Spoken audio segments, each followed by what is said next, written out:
MS ওয়ার্ডে লেখা change করতে চাইলে সবচেয়ে আগে একটা জিনিস করতে হবে, সেটা হলো কীভাবে লেখা সিলেক্ট করতে হয়।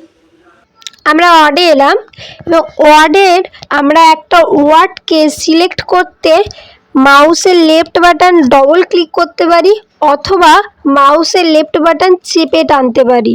এবার একটা লাইন সিলেক্ট করতে আমাদের লাইনের বাম পাশে মাউসের লেফট বাটন ক্লিক করতে হবে অথবা মাউসের লেফট বাটন একটু চেপে টানলেই আমাদের একটা লাইন সিলেক্ট হয়ে যাবে।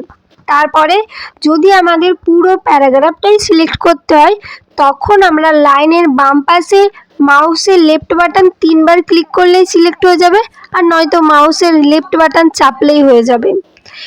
এরপরে যখন আমাদের অনেক বড় লেখা থাকবে বা ডকুমেন্ট, তখন আমাদের সিলেক্ট করার জন্য Ctrl+A মানে এই যে কন্ট্রোল আর এ ক্লিক করতে হবে।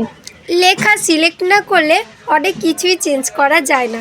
পরের ভিডিওতে আমরা আরও বেসিক জানব। ধন্যবাদ।